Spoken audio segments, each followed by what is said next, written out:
Hi friends, welcome to YSR agriculture and horticulture YouTube channel. మన videos అన్నీ ఎప్పుడైనా కొంచెం లేట్ అయ్యింది. ఈసారి వీడియోస్ చేయక చాలా రోజులైంది కొన్ని పనుల వల్ల. అయితే మనం 365 డేస్ మనం స్వీట్ కార్న్ ఎప్పుడైనా సాగు చేసుకోవచ్చు. అంటే మొక్కకు సంబంధించిన ఏదైనా సాగు చేసుకోవచ్చు. వాతావరణం ఎప్పుడైనా అనుకూలిస్తుంది. మనం అందుకే ప్యాడీ కోసిన తర్వాత మొక్కజొన్న వేసాము. దానికోసం ఆ ప్యాడీని హస్క్ ఉంటుంది కదా, మొత్తం క్లియర్ అవ్వడానికి రొటవేటర్ వేయించాము. ఇట్లా రొటవేటర్ అంటే మామూలుగా సాలు కల్టివేటర్ వేసినప్పుడు అంతే పచ్చిగా ఉంటుంది కాబట్టి అన్ని పిల్లలు వేస్తున్నట్టు మనం స్మూత్గా వేసుకోవడానికి రొటవేటర్ ఖచ్చితంగా వేయించుకోవాలి. లేదా జీరో కల్టివేషన్లో కూడా మనం వేసుకోవచ్చు. అది పదనను వాటర్ అవైలబిలిటీని బట్టి చేసుకోవాలి.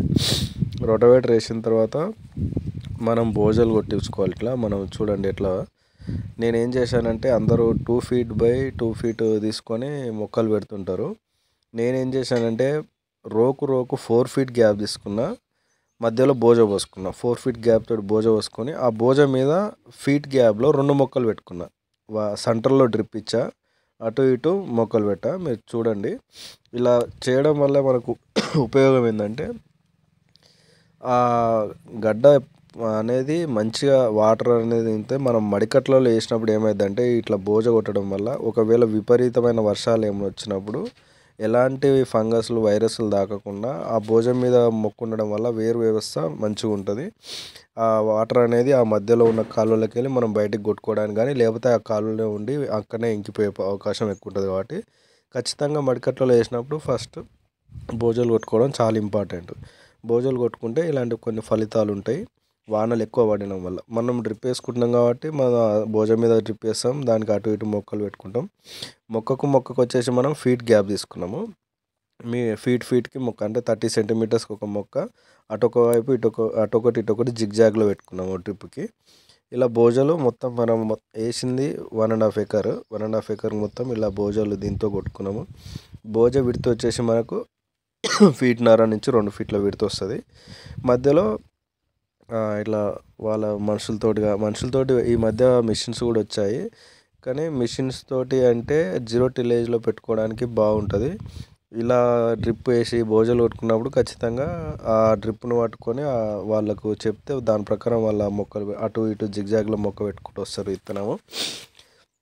ఇది డ్రిప్ వేసేటప్పుడు వాళ్ళకి కొంచెం డిస్టెన్స్ అనేది తెలియదు కాబట్టి ఏం చేసామంటే మనం ఆ డ్రిప్లోనే వాటర్ ఇడిచి అట్ ఏ టైం ఆ డ్రిప్ అంతా సెట్ చేసుకుంటా ఆ వాటర్ ఇడిస్తే ఆ హోల్లో ఎక్కడైతే వాటర్ పడుతున్నాయో దాన్ని చూసుకుంటూ వాళ్ళు మొక్కలు పెట్టారు. ఇక్కడ చూడండి, ఎక్కడైతే వాటర్ పడుతున్నాయో ఆ ప్లేస్కి వాళ్ళు అటు ఇటు జిగ్జాగ్, ఇక్కడ అటు ఒకటి ఆ వాటర్ పడే ప్లేస్కి అలా మనం మొత్తం డ్రిప్ 30 centimeters వెజిటేబుల్ డ్రిప్ తీసుకున్నాము.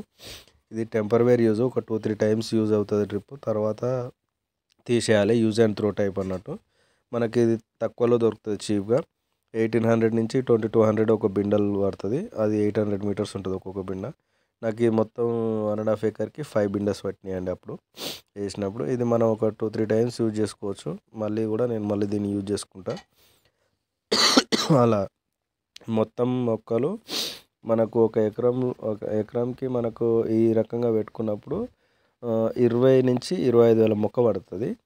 ఆన్ యావరేజ్గా మొత్తం ఇప్పుడు మన మొక్కలు అన్నీ కలిపి 35 నుంచి 40 వేల మొక్క పడుతుంది.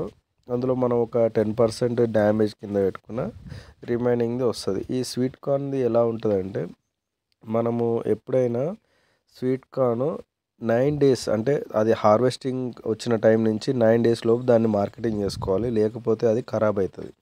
అది చాలామందికి తెలియదు, గుర్తుపెట్టుకొని 9 days లోపు అంటే మనం ఒకటేసారి ఎకరాలు వేసి ఒకవేళ మార్కెటింగ్ చేసుకోలేని పరిస్థితి ఉంటే చాలా ఇబ్బంది పడతారు. మొదటిసారి చేసిన రైతులు ఏం చేయాలంటే విడతల వారిగా హాఫ్ ఏకర్ వేసుకుంటా చేయాలి. మనము డ్రిప్లో లిక్విడ్స్ ఇవి ఫర్టిలైజర్స్ అందియడం వల్ల చాలా ఉపయోగం ఉంటుంది. వేస్టేజ్ చాలా తక్కువ ఉంటుంది. మనం ఎక్కువ ఏం చేయాల్సిన అవసరం లేదు. ఫర్టిలైజర్స్ విషయానికి వచ్చినప్పుడు 1919, 13045, 13061 ఇట్లాంటివి వారానికి 5 kgs, ఎకరానికి 5 kgs లెక్క. ఒక వారం ఇది ఇస్తే 1919 ఇస్తే ఒక వారం 13045, ఒక వారం 00050 అట్లా ఇవ్వచ్చు. అది మన పోషకాలను బట్టి. ఫస్ట్ 30 days మాత్రం 1919 ఇవ్వాలి. ఆఫ్టర్ 13 డేస్ తర్వాత మొక్క ఎదుగుదల దశలో ఉంటుంది కాబట్టి అప్పుడు దానికి ఫాస్ఫరస్ ఎక్కువ యూజ్ అవుతుంది కాబట్టి ఆ టైంలో మనము ఫాస్ఫరస్కి సంబంధించిన డ్రిప్లో ఏవైనా అవి ఇవ్వచ్చు. ఆ తర్వాత పొటాష్ యూజ్ ఉంటుంది. ఎప్పుడైతే ఫ్లవరింగ్ స్టేజ్కి వస్తుందో ఆ తర్వాత పొటాష్ పడుతుంది కాబట్టి పొటాష్ని యూజ్ చేసుకోవాలి. ఈ మధ్యలో ఇవి కలిపేటప్పుడు అందులో మనం ఈ ఎత్తైతే నైట్రోజన్, ఫాస్ఫరస్, పొటాష్ ఎంత యూజ్ అవుతాయో మైక్రో న్యూట్రియంట్స్ కూడా అంతే యూజ్ అవుతాయి. బోరాన్, కాల్షియము, మెగ్నీషియము, జింక్ ఇవన్నీ కూడా ఆ మొక్కలకు సమపాలలో ఎంతో దాని యూజెస్ చాలా తక్కువ ఉంటుంది, కానీ అవి చాలా ఎఫెక్టివ్గా పనిచేస్తాయి.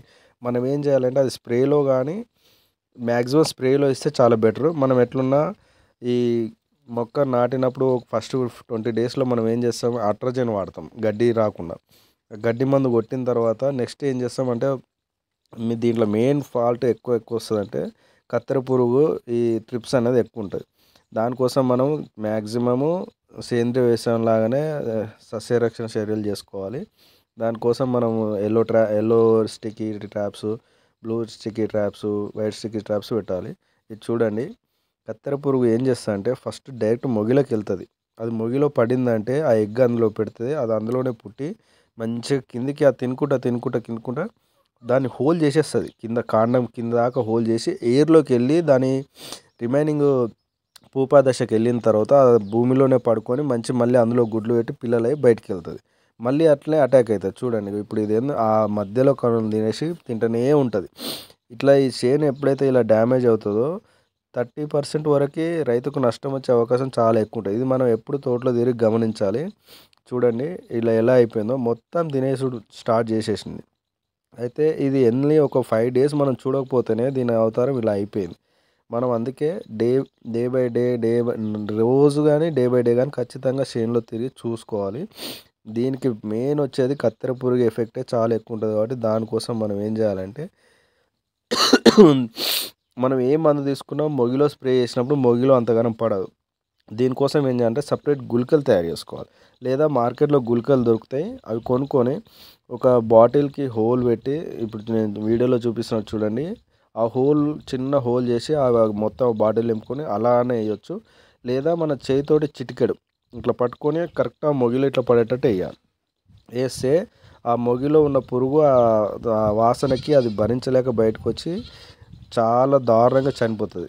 అది ఒకసారి అంతరించిందంటే మళ్ళీ పుట్టడం కష్టం. మంచిగా ఉంటుంది, చాలా ఎఫెక్ట్గా పనిచేస్తుంది ఇది మొగిలో పడేది. చూడండి ఎలా వేస్తున్నావు, బాటిల్కి ఇట్లా హోల్ చేసుకోవాలి, ఎగ్జాక్ట్గా మొగిలో పడేటట్టు వేపియాలి. అది మనం చేతితో కూడా వేయచ్చు, అవసరమైతే బాటిల్ వాడుకోవచ్చు. ఒకవేళ ఈ మందు దొరకని వాళ్ళు ఏం చేయాలంటే కరోజిన్ కానీ ఏదైనా సరే దాన్ని వాడుకోవచ్చు. అందులో మనం వాటర్ బాటిల్కి ఇల్లే సేమ్ హోల్లా పెట్టి దాన్ని ప్రెస్ చేసి అందులో పడేటట్టు చేస్తే కూడా వచ్చేస్తుంది. అలా కూడా తయారు చేయొచ్చు. ఇలా చూడండి, మొగి పురుగుని ఎప్పుడైతే మనం సమర్థవంతంగా క్లియర్ చేస్తామో ఆ తర్వాత మనం దాన్ని 100% రైతు సక్సెస్ అయినట్టు ఇక మొగి పురుగుని కంట్రోల్ చేయడం తప్ప ఇందులో పెద్దగా నష్టం వచ్చే వేరే ఏమి ఉండవు. మనం అప్పుడప్పుడు పొటాషియం హ్యూమినేట్ కూడా ఇచ్చుకుంటే చాలా బెటరు. దాన్ని కూడా ప్లాన్ చేయండి. కాకపోతే ఇది డ్రిప్లో ఇవ్వడం వల్ల డ్రిప్ పైప్స్ కొంచెం జామ్ అవుతుంటాయి, ఎందుకంటే అది వాటర్ సాల్యుబుల్ అంత ఈజీగా కాదు, చాలా టైం పడుతుంది. సో మనం డైరెక్ట్ బాటిల్స్లో ఇచ్చి బాటిల్స్ నుంచి మొగి దగ్గర ఇట్లా దాంతో పోసినా పర్లేదు, లేకపోతే స్ప్రేయింగ్ చేసినా పర్లేదు, కానీ డ్రిప్లో మాత్రం ఇవ్వకండి, పైపులు అనేది జామ్ అవుతాయి. ఓకేనా ఫ్రెండ్స్, ఇది మనము షెడ్యూల్ ప్రకారం కరెక్ట్ చేస్తే మీకు ఎలాంటిది రాదు. ఫ్లవరింగ్ వచ్చేసి 40 నుంచి 50 డేస్ తర్వాత స్టార్ట్ అవుతుందండి. అన్నిటికీ మ్యాక్సిమం ఒక కంకి ఫుల్ ఫ్లెజ్గా డెవలప్ అవుతుంది. రిమైనింగ్ 2-3 వచ్చేస్తాయి కంకులు, కానీ దాని బలం ప్రకారం 2 అయితే అవుతుండొచ్చు. కానీ మనం దాన్ని ఏం చేయాలంటే మీకు దగ్గరలో ఉన్న రెస్టారెంట్స్ తోటి మాట్లాడుకొని దాన్ని బేబీకార్న్ కింద కన్వర్ట్ చేసి బేబీకార్న్గా అమ్ముకోవాలి. ఒక చెట్టుకు ఒక కంకి ఫుల్ ఫ్లెజ్గా డెవలప్ చేయించి రిమైనింగ్ ఆ కింద ఉన్న కంకులు ఏం చేయాలంటే బేబీకార్న్గా తీసేయాలి. బేబీకార్న్గా ఎలా తీయాలంటే పూత ఉంది కదండి, ఆ పూత వైట్ కలర్లో ఉన్నప్పుడు మాత్రమే తీయాలి. అంటే అది ఎప్పుడైతే పువ్వు బయటకు వెళ్తుందో 2 నుంచి 5 డేస్ లోపే దానికి కంకి తెంపి మనం మార్కెటింగ్ చేసుకోవాల్సి వస్తుంది. అప్పుడు మాత్రమే అది మంచి స్వీట్నెస్ బాగుంటుంది, బేబీకార్న్గా యూజ్ అవుతుంది, తీసుకుంటారు రెస్టారెంట్ వాళ్ళు.